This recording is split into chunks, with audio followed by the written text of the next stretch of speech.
Hey, welcome to Sustainable Stace. Today we're going to talk raspberries. How to decide where to locate them, how to get your own raspberry patch rolling to get the most out of them, and most of all, how to maintain them with the least possible effort. How to get the most raspberries for the least effort. That's a win. I'm Stacy Taves. For me, healthy food and sustainability are totally connected. You can grow it yourself. Nature is generous. Hey, welcome to Sustainable Stace. Today I want to talk to you about raspberries. They're kind of like getting a puppy. If you choose to get raspberries, they're cute and cuddly, kind of bristly, but they're going to be around for a while in your life if you know what you're doing. It doesn't take a lot of work to care for raspberries, but they're a perennial. So it's not like lettuce that dies at the end of the year.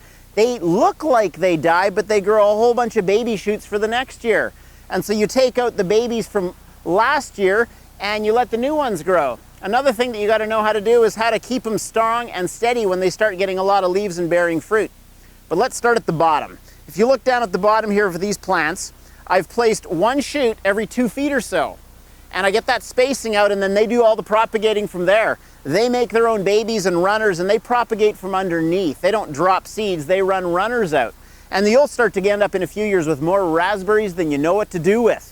So what you want to do is every winter, when they've died off and they're done producing fruit, you want to chop off the dead shoots and let the new shoots that have just grown up be there, about 3 per bunch. So what was 1 that you planted every 2 feet is going to become 3 or 4. Take out the extras, and it's so easy to take out the extras. You can just chop them off with a shovel, put them in a pot, and give them to your neighbors and friends, and they'll love you even more. The other thing to do is to realize that raspberries really like well-drained soil, and they like their roots very well insulated. They don't want to be cold in winter and they don't want to be hot in summer.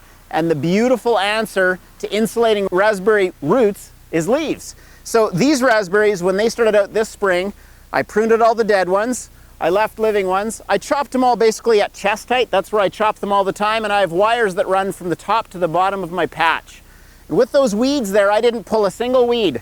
I just covered all the ground with leaves and I put a coffee sack on top.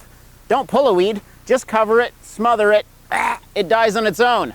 Then you got to make sure that as it starts to grow leaves, these are going to be not just solar panels, but they're going to be like sails. They're going to start catching wind, and if it's a windy day and it becomes heavy with fruit, this cane is going to fall over and break. So before it starts bearing fruit, you need to have some way to tie it up. I use reusable twist ties from the store, and in winter, as long as you've got them tied onto the wire, they'll just blow to the end of where the wind is going. Or you can use a biodegradable twine, which will break down. I find these work better, and I've used the same one year after year after year. You just got to wrap it around on there, give it 2 or 3 ties, and it might slide a little bit to the side, but now it's not going to fall over when it gets heavy with fruit. A word of caution as well. I tried something as a rookie move that didn't work out well. I put 2 sets of wires, one on either side of my raspberry canes, thinking that would keep them from tipping over. All that they did is they slid down and they fell over anyway. There doesn't seem to be a way around it. You got to tie them onto a wire to keep them happy and reasonably upright. If they're leaning, that's fine. You just can't let them fall. So lean them out, trim them out, mulch them with leaves, tie them up at about 3 or 4 feet, give the extras away to your neighbors and friends. If you guys like what you heard today about raspberries and you want to learn more, check out and subscribe right here, and check out the website, sustainablestace.com.